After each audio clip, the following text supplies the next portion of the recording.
En los primeros 11 versículos vamos a estudiar lo que se conoce en el versículo 1 como la oración o el cántico de Ana.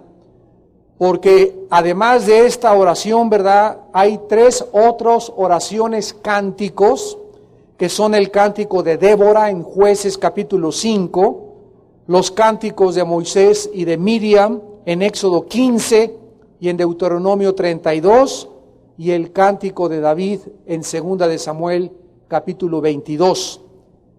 Pero no cabe duda que ahora que vamos a estudiar en esta noche esta oración y este cántico de Ana, que existe una falta verdaderamente de oración y de alabanza a Dios. Pues muy pocas personas se toman el tiempo para alabar a Dios después que sus oraciones han sido contestadas. Sin embargo, todas nuestras necesidades son satisfechas y provistas únicamente a través de la oración. Así lo ha determinado el carácter sabio, eterno, inmutable de Dios. Que sea a través de la oración como Él pueda poner en acción su poder a favor de nosotros. Como dice en 2 de Crónicas, Dios anda buscando a alguien que tenga un corazón recto para mostrar su poder a través de él. Dice en Efesios 3:20, y aquel que es poderoso para hacer todas las cosas. Aquel que es poderoso para hacer todas las cosas mucho más abundantemente de lo que pedimos o entendemos, según, ahí está, según o de acuerdo a el poder que actúa en nosotros. O sea que Dios opera a través de lo que dentro de nosotros tenemos, que es su Espíritu Santo. Si nosotros ponemos este poder que tenemos dentro de nosotros, que es el Espíritu Santo, no es nuestro poder, es el poder de Dios. Si lo despertamos el poder de Dios, si incendiamos y avivamos el don de Dios, que es el Espíritu Santo, dentro de nosotros, Él va a hacer maravillas a través de nosotros. Pero todo lo que Él hace, lo hace a través de la oración.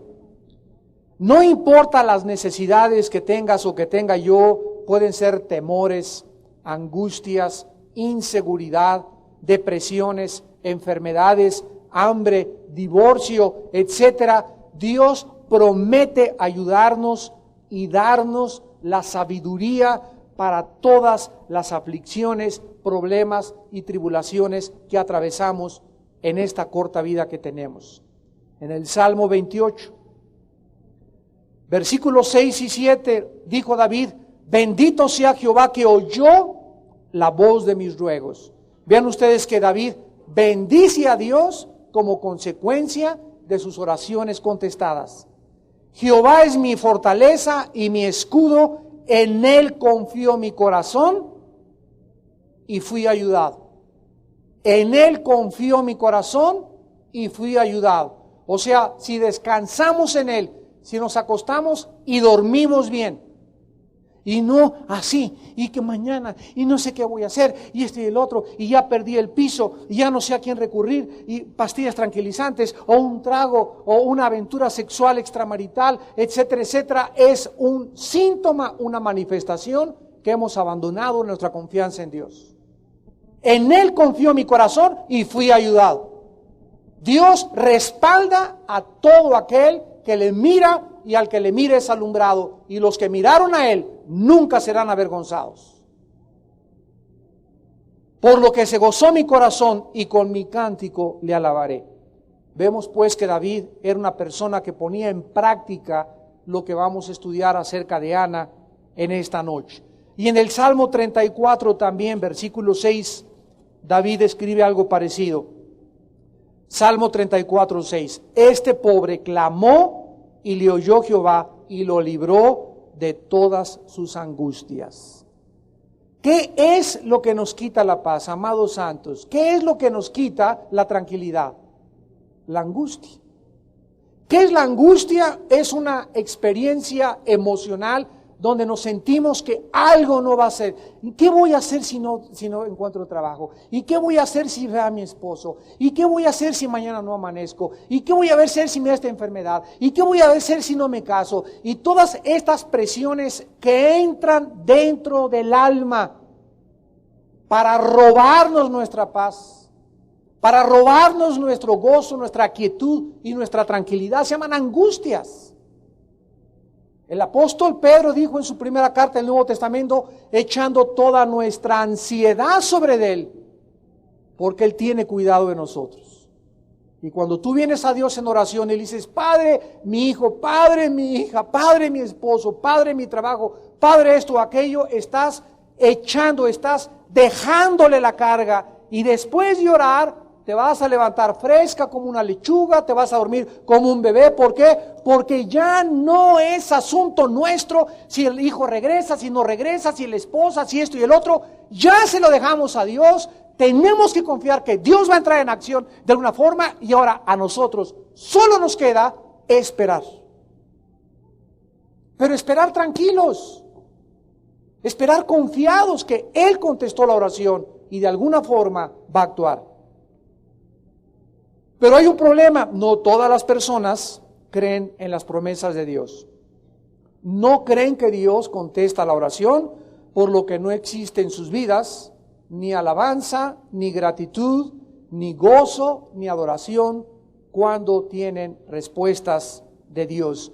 Pero esto no fue así con una mujer que se llamó Ana y que hemos visto en el primer capítulo del primer libro de Samuel, de qué forma esta mujer que vivía en angustia, atribulada, amargada, llegó un momento en que dijo, basta, voy a ir y le voy a dejar todo al Señor en el templo, en el tabernáculo, y le voy a contar mi problema, y le voy a prometer que si me da un hijo, aunque yo sea estéril, se lo voy a dedicar a Él. Y se levantó y se lavó y jamás volvió renunció a la amargura, renunció al desánimo. Yo no voy a vivir así. Y Dios le concedió a Samuel, que fue el primer profeta que Dios levanta en la monarquía de Israel. Ana oró con fe y le contestó Dios milagrosamente a través de su hijo Samuel. Y esta es una de las oraciones que vamos a continuación a estudiar, más elocuentes de la fe y en la Biblia escritas y en las promesas contestadas de oración, y es una oración que son las últimas palabras registradas en la Biblia de Ana. Después de esta oración y de este cántico no vuelve la Biblia a mencionar a Ana. Es el clímax triunfal de una mujer que creyó en la oración, por lo cual alabó y agradeció a Dios con todo su corazón. Es una lección para todos nosotros de la oración, de la gratitud y la alabanza a Dios. Vamos pues a continuación a estudiar versículo por versículo y examinar qué es lo que Ana conocía del carácter de Dios y qué expresó acerca del milagro de las oraciones contestadas. Versículo 1, y Ana oró y dijo, mi corazón se regocija en Jehová, mi poder se exalta en Jehová, mi boca se ensanchó sobre mis enemigos, por cuanto me alegré en tu salvación. Dios hizo, repito, un maravilloso milagro en esta mujer. La libró del ridículo, la libró del abuso y de los desprecios y las humillaciones de su contrincante Penina, que era la otra mujer de su esposo. Dios le da a Ana un hijo llamado Samuel, por lo que su corazón prorrumpe en gozo y en alabanza a Dios de una mujer que la estuvo martillando. No sé cuántos de ustedes tengan así personas cerca de ustedes que están, ¿verdad?, atornillando, humillándonos, criticándonos, y tú eres esto y tú no eres aquello, y te voy a quitar a tu marido, te voy a quitar a tu esposa, o te voy a pasar esto, y eres una tonta, y eres una fea, y nunca vas a hacer nada en la vida, y dale, y dale, y dale, y dale. Y todas estas lanzas, ataques verbales que recibimos todos, tarde o temprano en nuestra vida, burlas, desprecios, humillaciones, muchas veces de nuestros mismos padres, de nuestros propios familiares. ¿Qué vas a hacer ante esta situación? ¿Cómo vas a reaccionar? Si una persona al recibir estas burlas y desprecios y humillaciones, reaccionas y sacas la espada y te vas contra la gente, o te vengas diciendo, pues tú tienes cara, ¿verdad? Si yo tengo cara de caimán, tú tienes cara de peyote. Y si tú me dices esto, pues mejor te recuerdo también a ti, a tu abuelita y a toda tu generación. Y si comenzamos a contestar nosotros de la misma forma como la gente nos agrede, Dios nunca va a intervenir a nuestro favor. En Isaías capítulo 41, versículos, Isaías 41, del 11 al 13, Dios nos da esta promesa. He aquí que todos los que se enojan contra ti serán avergonzados y confundidos. Escucha, todos los que se enojan contra ti serán avergonzados y confundidos. Serán como nada y perecerán los que contienden contigo. Buscarás a los que tienen contienda contigo y no los hallarás. Serán como nada y como cosa que no es aquellos que te hacen la guerra. ¡Ay, cuidado con hacerle la guerra a un hijo o a una hija de Dios! Se están metiendo ni más ni menos con el Dios creador del cielo y la tierra. Porque yo, Jehová, soy tu Dios, quien te sostiene de tu mano derecha y te dice, no temas, yo te ayudo. En otras palabras, no tratemos de ayudarnos nosotros mismos defendiéndonos. No tratemos nosotros de vengarnos por nosotros mismos, dejemos que Dios se haga cargo. Notemos que el enfoque de la oración de Ana y alabanza es al Señor. Mi corazón se regocija en Jehová. Mi poder se exalta en Jehová. Este enfoque del cual se refiere 21 veces en este pasaje, orando, alabándolo y dándole gracias. 21 veces en esta oración, ella le atribuye todo el origen de su gozo, de su agradecimiento al Señor. Vean ustedes aquí cuando dice, mi poder se exalta en Jehová. Esta palabra poder es muy interesante en el hebreo porque es la palabra keren con Q, keren, que significa cuerno. Cuerno. ¿Por qué se tradujo poder? El cuerno en la Biblia es una metáfora tomada del mundo animal, de criaturas como el toro, el buey, los venados, los rinocerontes, los búfalos, porque los cuernos son usados por los animales para agredir, para atacar o también para defenderse. Por lo que el cuerno y los cuernos en la Biblia simbolizan fuerza, simbolizan poder. ¿Recuerdan ustedes que en el tabernáculo había un altar y en cada esquina del altar, qué cosa había? Cuernos, un cuerno aquí, otro cuerno aquí, otro cuerno aquí y otro cuerno aquí. ¿Nunca te has preguntado para qué esos cuernos en el altar? ¿Qué simbolizaba cuando la víctima era colocada sobre el altar? Que la víctima era puesta bajo el poder del Altísimo. Cuando Cristo fue puesto y clavado en la cruz, era el poder de Dios.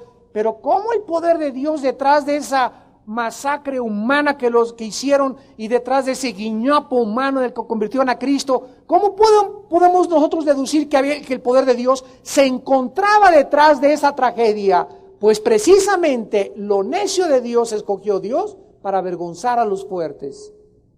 Y sus pensamientos no son nuestros pensamientos. El poder de Dios no se manifiesta en la fuerza del caballo, ni en la numerosidad de un ejército, porque no hay inteligencia, ni sabiduría, ni poder en contra de Jehová. El caballo se alista para la batalla, pero de Jehová es la victoria. Entonces, esto es la razón por la cual también los cuernos en el libro de Daniel representan reyes, poderes. Y al anticristo se le llama el cuerno pequeño. Y la bestia de Apocalipsis tenía 10 cuernos, que significa 10 naciones, 10 dirigentes o 10 gobernantes con el poder político. Dios le dio al cuerpo de Ana el poder y la fuerza para parir y dar a luz a un varoncito. Por eso dice, mi poder se exalta en Jehová. O sea, mi cuerno, el poder que Dios me ha dado es no mío, sino lo exalto a Dios, porque me dio el poder para alabarle, dándome un niño cuando yo era estéril. El cuerno, ¿verdad?, que significa la habilidad o la fuerza de Ana para dar a luz, es exaltado y glorificado en el Señor. Dice ahora Ana claramente, ahora dice, mi boca se ensanchó sobre mis enemigos. Ahora que ella había sido librada de Penina, de sus enemigas, de su enemiga principal, de la humillación, de la violencia intrafamiliar que ella estaba padeciendo por la liberación que el Señor le daba, ahora ella se regocijaba totalmente en Dios. En el versículo 2, continúa Ana orando y cantando al Señor y diciéndole, no hay santo como Jehová, no hay ninguno fuera de ti, no hay refugio como el Dios nuestro. Aquí declara Ana 3 características de Dios. ¿De qué nos habla esto? De que esta mujer conocía a Dios. Esta mujer sabía que Dios era santo, que no había nadie como Dios, y en tercer lugar, que el único refugio, la única cueva, las únicas alas donde podamos correr a escondernos, la única roca donde podamos acudir a protegernos es Dios. Y no, ay, pastor, ayúdeme. No soy Dios, querida señora. No soy Dios, querido joven. Antes que vengas así llorando conmigo, ya fuiste así primero con Dios. Yo no voy a resolver tus problemas. Es Dios el que te los va a resolver. El pastor solamente te puede decir, así dice el Señor, este es el camino, camina por él. Pero el que va a operar y el que va a hacer el milagro va a ser Dios. En primer lugar le alaba por su santidad. No hay santo como Jehová. Ser santo significa separado, apartado, puro, distinto de otras cosas. No existe ninguna criatura creada en el universo igual a Dios en santidad. La santidad que nosotros tenemos, o la que el Nuevo Testamento nos atribuye, es una santidad que es debida a la presencia del santo dentro de nosotros. Por eso la gran equivocación cuando muchas religiones dicen, vamos a hacer santa a esa persona porque hemos investigado que nunca rompió un plato, que nunca se enojó con su mamacita, que nunca hizo pecado, que siempre se portó bien, y además el voto popular dice a través del plebiscito que debemos hacerlos santos. Esto a los ojos de Dios y a los ojos de la Biblia es una abominación. Porque a los ojos de Dios y en la Biblia se nos llama santos en vida a todos aquellos que han recibido a Cristo como su Señor y su Salvador. El mundo no va a determinar quién es santo, quién no es santo. ¿Cómo podemos nosotros atribuirnos la capacidad de determinar quién es la persona la suficientemente santa cuando no conocemos el corazón de las personas? Dice la Biblia más de 60 veces, yo Jehová que conozco el corazón. Hay gente que tiene cara de San Cristóbal y el corazón que tienen, ¿verdad?, es el corazón del anticristo. Dios es un Dios santo y como dice 1 Pedro 1:15 al 16, así como Él es santo, sean ustedes santos en toda su manera de vivir. ¿Qué significa esto? Que Dios es el único ser apartado y que ahora Él ha entrado a nosotros para que Él pueda influir en mi carácter, en mis pensamientos, en mis emociones, en mis decisiones. Y recuerde que cuando voy a tomar una decisión, no la voy a tomar porque el mundo lo hace, no me voy a vestir como el mundo lo hace, no voy a actuar como el mundo lo hace, sino voy todo a hablar, a conducirme, a ser un padre, una madre, un ciudadano de acuerdo al carácter de mi Padre. Esto es lo que significa que seamos santos. Lo somos por la presencia de Dios, pero tenemos que manifestarlo con nuestra manera de vivir. En segundo lugar, dice Ana que no hay nadie como Dios. Porque no hay ninguno fuera de ti. Él es el único Dios vivo y verdadero. El único Dios que le pudo conquistar y quitarle su esterilidad. No existe ningún otro Dios entre los dioses de todas las religiones a quien se le puede atribuir la creación y el perdón de los pecados más que al Dios de la Biblia. En esta semana hemos estado teniendo entrevistas y desayunos con funcionarios del gobierno, muy importantes. Y aquí en el Estado de México hemos estado siendo invitados continuamente a comidas particulares para platicar con ellos. Y el día de ayer desayuné con 2 funcionarios de un partido, me reservo el nombre del partido, y me decían, bueno, ¿cuál es la diferencia entre ustedes? Porque al gobierno, el próximo gobierno aquí en el Estado de México nos interesa saber, estamos haciendo una investigación de todas las religiones, las ARs, católicos, que ahora que la Santa Muerte, hasta la Santa Muerte la están haciendo ya iglesia, etcétera, etcétera. ¿Cuál es la diferencia entre ustedes y las demás sectas o religiones? Y les contesté. Cristo le dijo a una mujer hace 2000 años, mujer, ustedes adoran lo que no saben. Nosotros adoramos lo que sabemos porque la salvación viene de Dios. Dios es espíritu y los que le adoran es necesario que le adoren en espíritu y en verdad.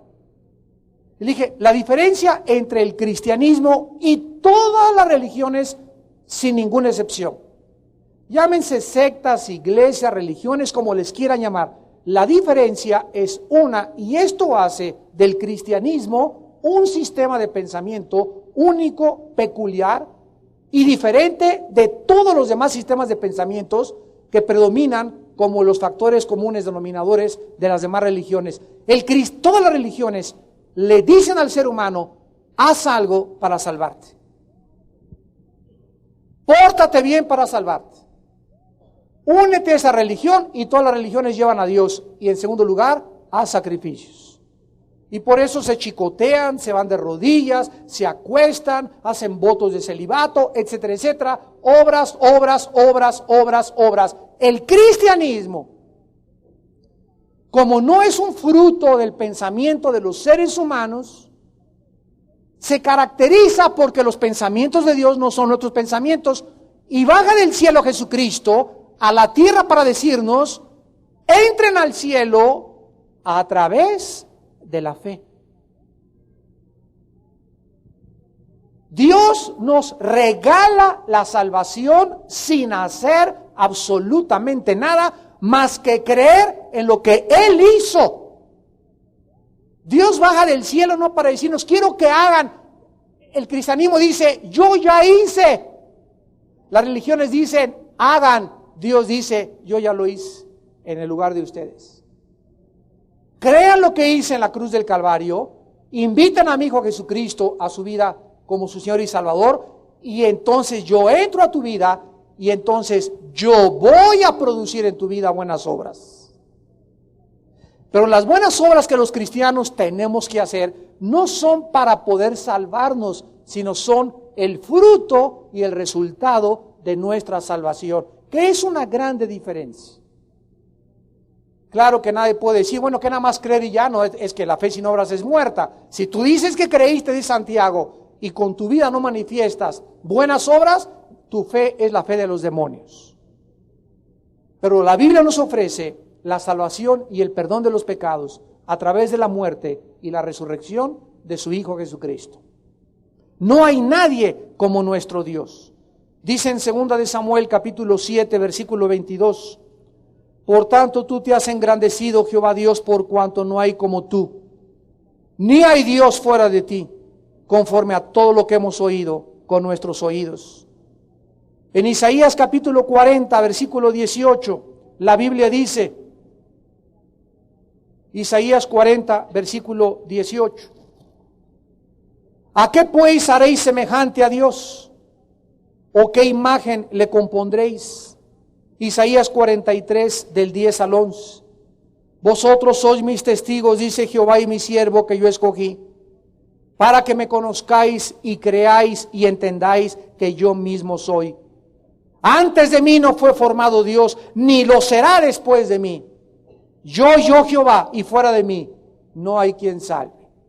Así que cualquiera en el mundo, cualquier filosofía, cualquier religión que le diga al ser humano, te puedes salvar siguiendo a esta persona, o ese es el Mesías, o siguiendo a Buda, o siguiendo a Mahatma Gandhi, o siguiendo a Krishna, o siguiendo a Alá, la Biblia dice, son falsos profetas. El Dios de la Biblia se atribuye a Él y solo a Él la salvación del ser humano a través del sacrificio en la cruz de su Hijo Jesucristo. Y en tercer lugar, Ana dice, no hay refugio como el Dios nuestro. Esta palabra refugio en el hebreo sur es roca, escondedero, lugar para protegerse. Esta es imagen de Dios como un refugio, como una roca, que significa tres cosas. En primer lugar, Dios es el fundamento de nuestra vida. Número uno, si tu vida no está sostenida por un cimiento, por un fundamento que se llama Jesucristo, 1 Corintios 3:11, porque no hay fundamento más que Jesucristo, tú estás parada en arenas movedizas. En cualquier momento tu matrimonio va a fracasar, en cualquier minuto tu vida se va a derrumbar, en cualquier minuto la ruina te va a alcanzar porque no tienes un fundamento, un cimiento. Y Dios quiere que nosotros entendamos lo que dice el Salmo 11. Si los fundamentos fueran quitados, ¿qué sería del justo? En segundo lugar, significa que Dios es nuestra protección, Dios es nuestra seguridad. El Salmo 27, David exclamó, Dios es mi luz, mi fortaleza y mi salvación. ¿De quién temeré? ¿De quién puedo temer si Dios es mi salvación? ¿Quién me va a salvar? ¿La espada? ¿Mi compadre el gobernador? ¿El diputado? ¿Mi dinero? ¿Mi inversión? ¿Quién me va a salvar? Si tú pones tus ojos en alguien fuera o en algo de Dios, estás en arenas movedizas. Dios es la luz. Él es la única luz que me puede decir, este es el camino. No el psiquiatra, no el psicólogo, no la doctora Corazón, no la Madre Teresa, no Walter Mercado, no el astrólogo, no el brujo, no el cura, no el papa, nadie. Jesús es la luz. Si Él es mi luz, siempre caminaré contento, gozoso, porque caminar en tinieblas es caminar en angustia, en temor y en desesperación. Y en tercer lugar, significa que Dios es nuestra fortaleza. Una roca es un símbolo de fuerza y estabilidad. En el Salmo 18, versículo 31, David escribió, ¿quién es Dios sino solo Jehová? ¿Y qué roca hay fuera de nuestro Dios? ¿Qué significa cuando él dice, qué roca hay fuera de nuestro Dios? Que Él es nuestra fortaleza. O sea, ¿quién puede darme más fuerza, más seguridad y más estabilidad que el Dios de la Biblia? Regresamos a 1 Samuel 2 y dice el versículo 3 al 7, Ana haciendo una advertencia a los soberbios. Ana hace una advertencia a los soberbios, a todos los que hablan arrogantemente. Advierte en primer lugar que Dios sabe todas las cosas. Dice aquí en el versículo 3, no multipliquen palabras de grandeza y altanería. Cesen las palabras arrogantes de vuestra boca, porque el Dios de todo saber es Jehová. El Dios de todo saber es Jehová. No hay nada, absolutamente nada, que Dios no sepa de tu vida y de mi vida. El esqueleto que tienes ahí colgado en tu closet, los secretos que has guardado debajo de tu colchón, las revistas las personas que miras, los libros que hojeas, las películas que rentas, las motivaciones y lo que tú estás actualmente pensando, no hay nada, absolutamente nada que escape ante los ojos del Dios del todo saber. Como dice el Salmo 139, tú has conocido mi levantar y mi sentarme. aún no está la palabra en mi boca. He aquí, Señor, tú la conoces toda. Desde lejos has comprendido mis pensamientos. Ese es el Dios que trasciende nuestra capacidad de ni siquiera poder entender cómo es posible que Él pueda, de millones de seres humanos, hacer esto. Pero espérame para que se te fundan los fusibles. No solamente Dios cabe todo lo de los seres humanos, sino que Dios sabe cuántas hormigas hay. Pero para que ahora sí se te fundan los fusibles, además conoce cuántos pelos tienes. Increíble. O sea, no hay capacidad pensante para poder ni siquiera asumir esta grandeza del poder de nuestro Dios. Dice Ana, Dios es el que pesa todas nuestras acciones. A Él le toca el pesar las acciones. Y Jesús dijo, todo lo que hemos hablado y lo que hemos pensado y lo que hemos actuado, algún día, en el día del juicio, será traído a la luz. Dios está continuamente, todos los días, evaluándonos, poniéndonos palomitas o poniéndonos tachas. Cuando tienes muchas palomas, dice Dios a los ángeles, miren, aquí hay una mujer, aquí hay un hombre, para el proyecto que tengo para el junio del 2005, ¿qué es lo que necesito? Esta persona es íntegra, esta persona es santa, esta persona es pura sexualmente, y cada posición que Él nos da de autoridad, y cada bendición, esta casa que quiero es para esa persona, esta muchacha que he guardado y que es una muchacha preciosa y linda, ando buscando por ahí, no a un gañán, ando buscando a un varón íntegro, a un hombre cabal, para entregarle esta joya, esta preciosidad de esposa, para que Él sea su pastor de ella. No le voy a entregar esta oveja, dice el Señor, a ningún patán, ni a ningún roto quinto patier. Y por eso muchos se casan equivocadamente. Te casas con el muchacho que no era para Dios, te casas con la muchacha que no era la mujer de Dios para tu vida. ¿Por qué? Porque tu vida anterior no era una vida que le agradaba a Dios. Y brincaste al matrimonio, y escúcheme, no se imaginan los pastores, cuántos problemas tenemos ahorita, de casi 10 matrimonios que se casan menores de 25 años, 8 se... Pero ya les anda por casarse a los jóvenes. ¿Pero cómo quieres casarte con el ombligo de fuera? ¿Cómo quieres que te sigan los muchachos por lo que tú eres con el ombligo de fuera? Y por eso te casaste, porque iban detrás de tu cuerpo. Como les dije el otro día, ya está 25 pesos el kilo de aguayón. Cada vez la mujer se abarata, y se abarata, y se abarata, y camina así, y menos ropa, y claro que pues todas las miradas están detrás de ti, pero ¿por qué? Porque los hombres somos atraídos por la vista. Y porque todos te miran por el cuerpo, nada más para tocarte y desearte y acostarse contigo y botarte después. Tómala y déjala. Depende del concepto que tú tengas, a la dignidad que tú tengas de ti, como la gente te va a ver, cómo te va a tratar y con la persona que te vas a casar. Dios puede, además, dice el versículo 4, los arcos de los fuertes fueron quebrados y los débiles se ciñeron de poder. ¿Qué significa esto? Que los juicios de Dios son tanto para los fuertes como para los débiles. ¿Qué significa? Que aún las fuerzas militares, o los ejércitos, o los países que se consideren fuertes, pueden ser juzgados por Dios, y Dios le puede a los débiles darle la victoria. Una de las humillaciones más grandes que vimos nosotros en el 2001 fue cuando 2 aviones se impactaron sobre 2 torres en la ciudad de Nueva York que representaban el poder económico de un país que está al borde de la bancarrota moral.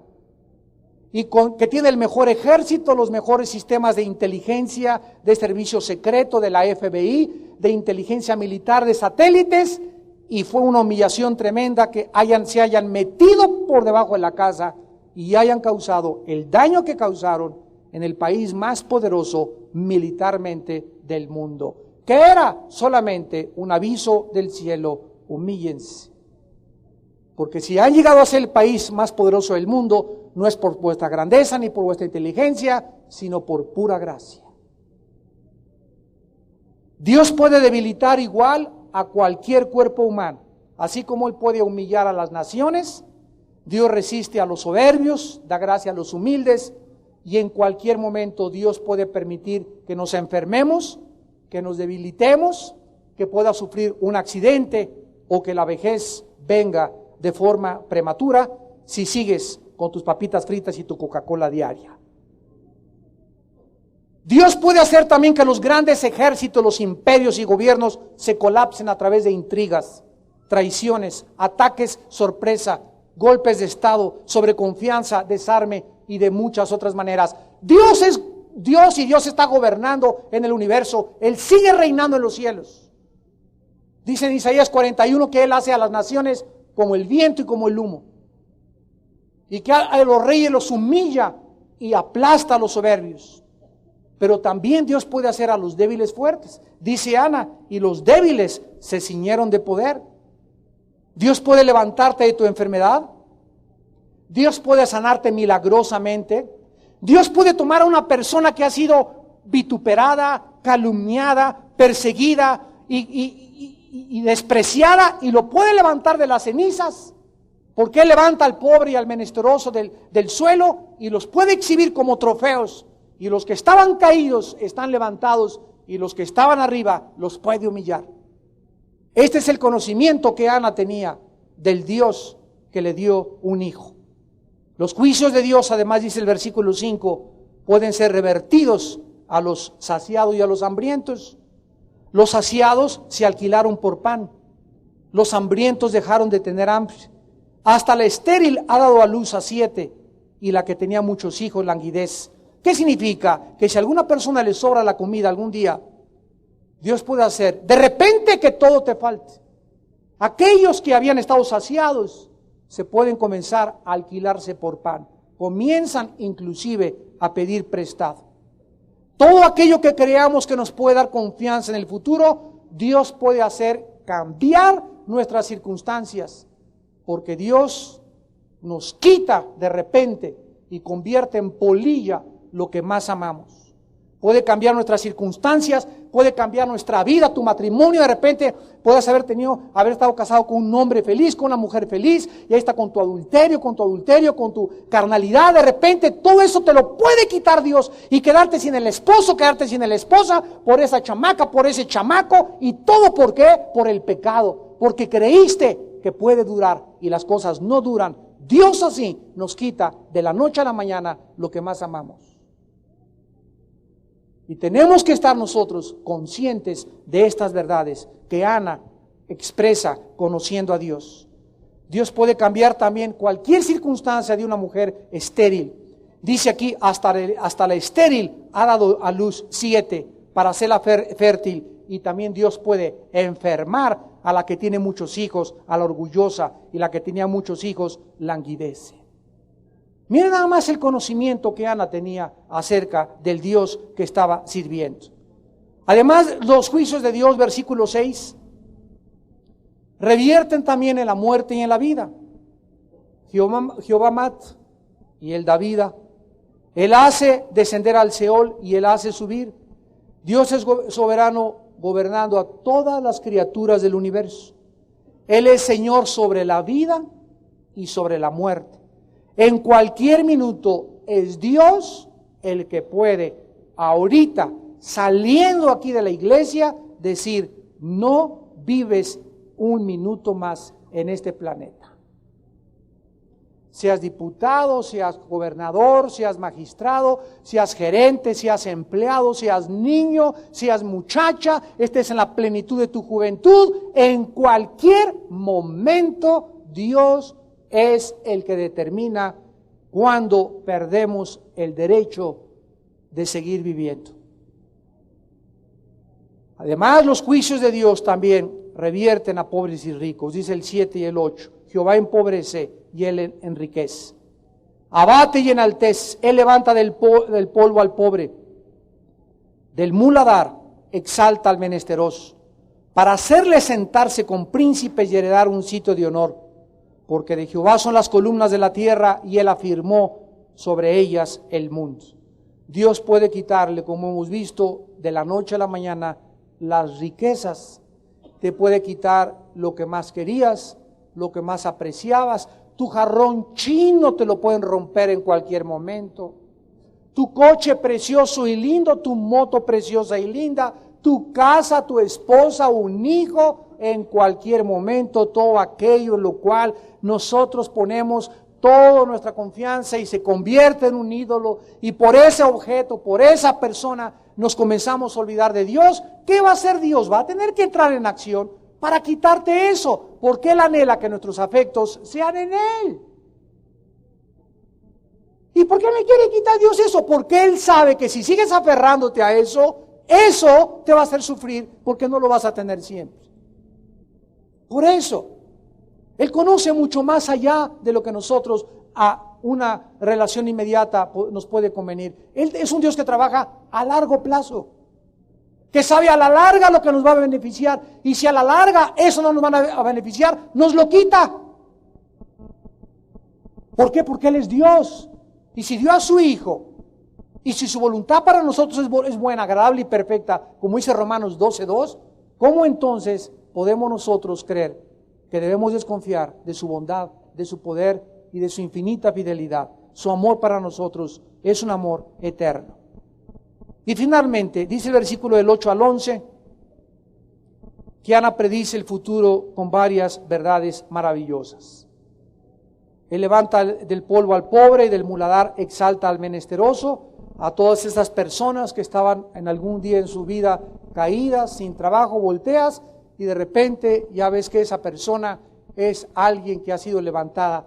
Y muchos que estaban levantados y que eran orgullosos y soberbios y altaneros, vemos a través del tiempo cómo acaban sus familias, cómo acaban sus matrimonios, cómo acaban sus vidas individuales, cómo acaban los países que gobernaron. Dice el versículo 9, Él guarda los pies de sus santos. Estos, ¿quiénes son los santos?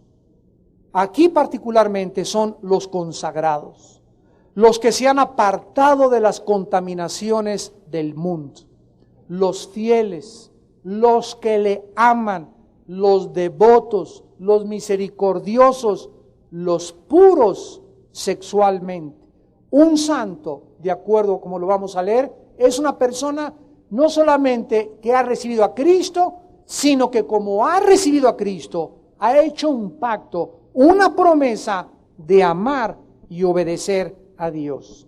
Veamos algunos pasajes en los Salmos. Salmo 34, por ejemplo, versículo 9. Salmo 34, 9. El concepto que David tenía de quién es un santo verdaderamente. Dice el Salmo 34, versículo 9. Temed a Jehová vosotros sus santos, pues nada falta a los que le temen. ¿A quienes no les faltan nada en la vida? A los que tienen el temor de Dios en su corazón. ¿Quién es un santo? Una persona que teme a Dios. En el Salmo 50, versículo 5, dice la Biblia, juntadme mis santos, los que hicieron conmigo pacto con sacrificio. ¿Quién es un santo en segundo lugar? Una persona que ha hecho un pacto con Dios y le ha dicho, Padre, me cuesta muchísimo, Padre, lo sé, estoy joven como Daniel. Pero Daniel determinó en su corazón no contaminarse con las cosas del mundo. ¿Quién es un muchacho santo, una muchacha santa? Alguien que le ha dicho a Dios, Padre, hago un pacto contigo, no voy a salir nunca con una muchacha que no sea cristiana o con un muchacho que no sea un santo. Y si me dan los 40 años, que me den los 40 años de edad. Preferirme casarme a los 45 que casarme a los 30 y vivir de los 30 a los 40 un infierno con una persona que parecía y tenía cuerpo de Rambo y no era el hombre para mi vida. O con una muchacha que se parecía a Britney Spears, pero sin embargo me encontré que me fue infiel hasta con el lechero. 1000 veces mejor. Un santo es el que ha hecho un pacto con Dios. Padre, estoy casado, hago un pacto con mis ojos, como lo hizo Job. Voy a cerrar mis ojos cuando vea a alguien que es más bonito que mi esposa. Dios conoce y reconoce, como vimos aquí el domingo en el libro de los Números, los pactos y las promesas que le hacemos. Dice el Salmo 97, versículo 10. Los que amáis a Jehová, aborreced el mal. Él guarda las almas de sus santos y de mano de los impíos los libra. Cuando una persona es santa, aborrece, odia. ¿Dios nos ha mandado odiar algo? ¿Dios nos ha mandado odiar algo? Pregunto. La respuesta es sí. Que amemos a Él con todo nuestro corazón y con la misma pasión que le amamos, con la misma intensidad con que amamos y nos hemos enamorado de Cristo, con esa misma intensidad, odiemos el mal. No se puede amar a Dios sin odiar el pecado. Tú tienes que demostrar, como dice, el celo por la casa de mi Padre me consume. Cuando Cristo pasó y vio el mercado afuera del templo, que era para orar, ¿qué hizo Cristo? Peace and love, mis nenes.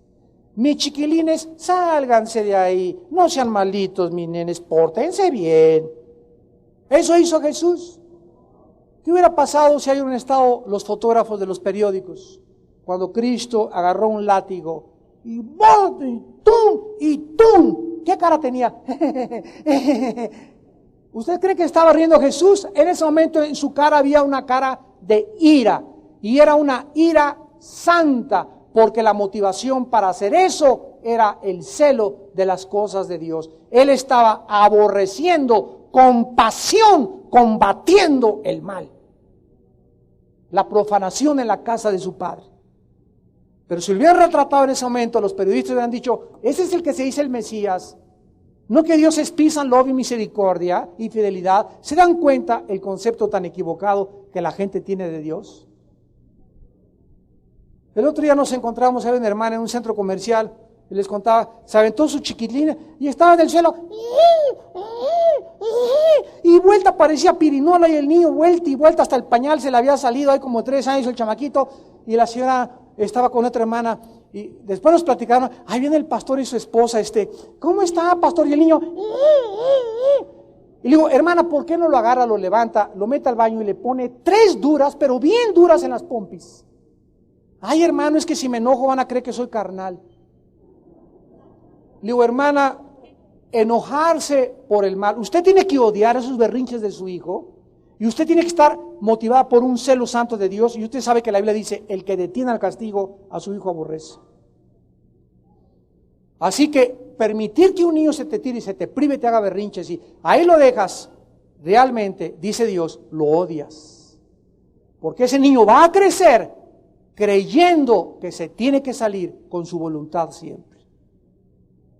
Y nosotros tenemos a los pequeñines hacerles entender que no se van a salir con la suya, que hay una autoridad y que desde que crecen tienen que darse cuenta que su familia es la autoridad y de ahí van a brincar a la escuela donde sus maestros van a ser la autoridad y de ahí van a brincar al matrimonio donde él, si no tuvo autoridad, no sabrá ser autoridad tampoco de su esposa y menos someterse a las leyes de Dios. Dios nos enseña a través de la familia a someternos a la autoridad desde que tenemos 2, 3 años de edad. Y los padres somos responsables de eso. Y en el Salmo 97, versículo 10, que acabamos de leer, dice la Biblia, los que amáis a Jehová aborrezcan el mal, Él guarda las almas de sus santos, de mano de los impíos los libra. ¿Cuándo nos protege Dios? ¿Cuándo nos libra Dios? ¿Cuándo nos protegen los enemigos? Cuando aborrecemos y odiamos verdaderamente el mal. Regresamos y terminamos con la oración de Ana y dice el versículo 9, porque nadie será fuerte por su propia fuerza. Esto no se imaginan cómo me ha impactado. Dice en Efesios 6:10, fortaleceos en el Señor y en el poder de su fuerza. En el original griego me encanta como dice la construcción gramatical. Saquen fuerzas de Dios porque ustedes no tienen ningunas. ¿Quieres ser fuerte en la vida? No está en ti las fuerzas, ni en mí tampoco.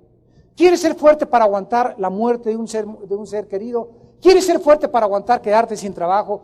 ¿Quieres ser fuerte para aguantar una enfermedad? ¿Quieres ser fuerte para enfrentar los problemas y no amargarte y no tener ánimo? Acude a tu roca, a tu refugio, a tu esperanza, a tu castillo, a nuestro libertador, que es el Señor.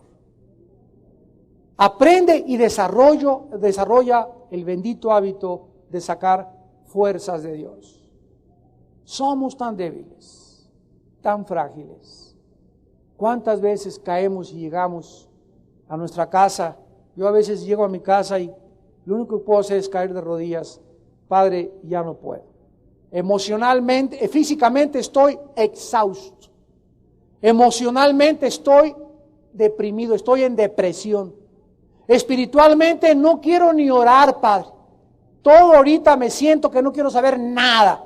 Quisiera acostarme y levantarme dentro de 2 o 3 días. Y en ese momento recuerdo, sin fuerzas físicas, deprimido emocionalmente y sin fuerzas espirituales, que Él es mi fuerza. Y solamente le digo, Padre, en tus manos me encomiendo, fortaléceme, Señor, dame descanso a mis fuerzas, renueva mis energías emocionales, levántame espiritualmente, porque en ti confía mi alma. Y a dormirse como un bebé, y después del sueño, recuperas tus fuerzas, después del ejercicio, te recuperas emocionalmente, y Dios le da fuerzas al que espera en Él. Como las águilas nos hace levantar. Pero acuéstate así,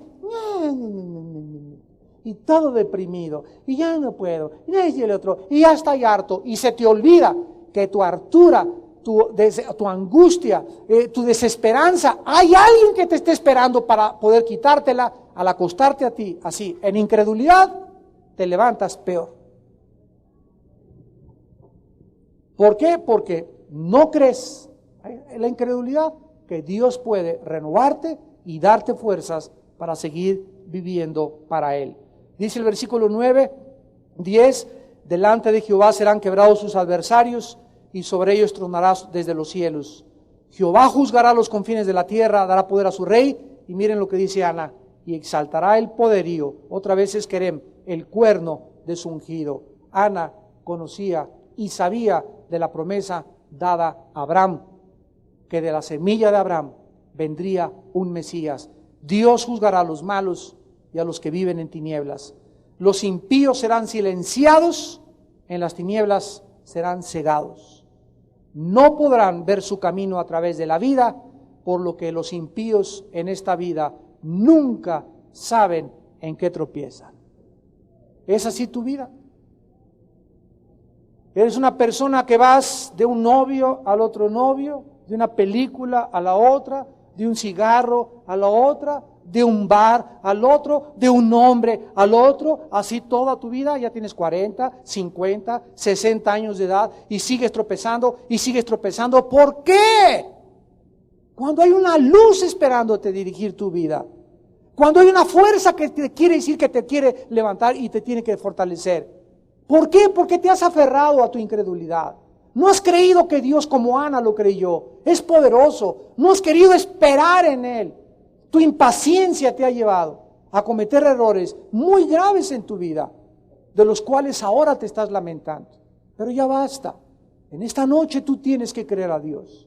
Tú tienes que gozarte y alabarte y decirle, Padre, clama a mí y me enseñarás cosas grandes y ocultas que yo no conozco. Él va a fortalecer tu vida, Él te va a contestar tu oración, porque Él quiere poner en nuestra vida un cántico de gratitud y de alabanza, porque Él se goza en las oraciones contestadas a sus santos. Oremos. Mi corazón se regocija en Jehová, mi poder se exalta en Jehová. Oh alma mía, repite lo que esta mujer santa y poderosa, al entregarle su vida a Dios, pudo manifestar de su corazón. Que nuestra boca se ensanche sobre nuestros enemigos y podamos decir, gracias Padre por habernos librado de la gente que nos quería hacer daño. Por cuanto nos alegramos en tu salvación, porque no hay santo como tú. No hay nadie como tú, Señor, no hay refugio como tú, Padre. Oh Dios, nadie será fuerte en sus propias fuerzas. Oh Padre Santo, levántame del polvo. Hazme ascender del Seol, Señor.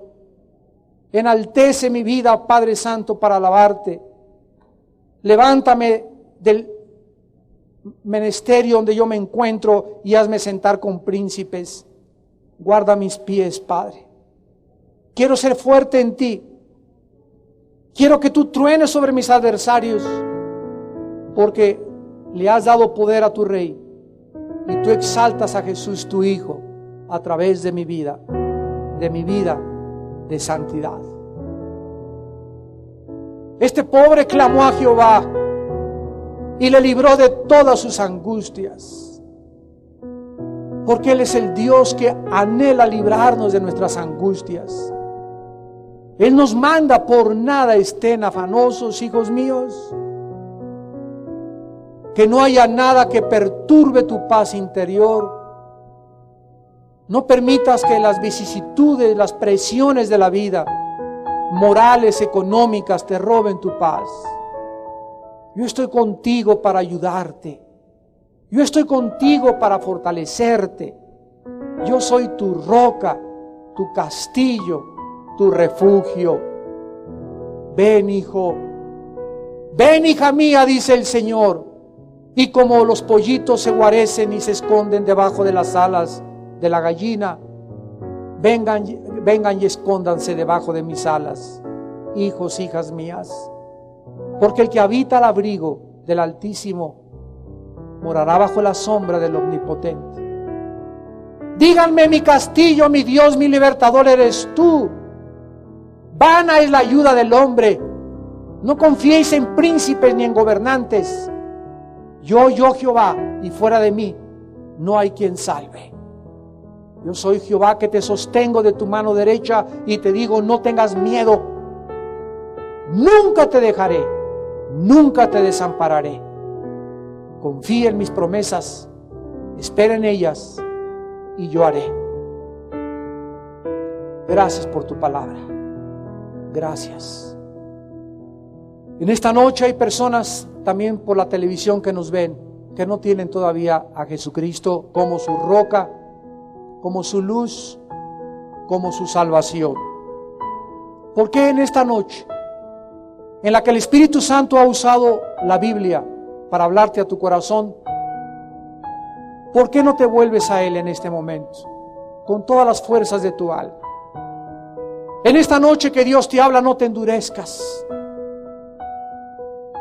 Es Jesús el que te dice: vengan a mí los que están trabajados, cansados, hartos del camino, que yo los haré descansar. No vas a encontrar fuera de Jesús ningún descanso. En ningún hombre, en ninguna mujer, en ningún pastor, en ninguna organización, en ninguna religión. Es en Jesús, en la persona de Jesús, donde nuestra alma podrá descansar, porque en su presencia hay plenitud de gozo. ¿Qué tengo que hacer?, me preguntarás, para invitar a Cristo esta noche a mi vida. Ahí desde tu lugar, donde quiera que tú estés, viéndonos o sentado, dile a Jesús: Señor Jesús, creo en mi alma que tú en la cruz pagaste con tu sangre por mis pecados, que por mis obras nunca me hubiera yo podido salvar, que tú me regalas la salvación. Si creo que tu muerte fue suficiente para pagar la deuda de pecado contigo, me arrepiento de mis pecados. Creo que a los 3 días resucitaste de los muertos, y creo que en este momento estás vivo, Señor Jesús, y te pido que entres a mi vida. En este instante entra a mi vida, Jesús. Te recibo, Señor mío y Dios mío, como mi Dios y mi Salvador. Lávame y perdóname y dame la fuerza para vivir para ti. En tu nombre precioso te lo pido. Amén.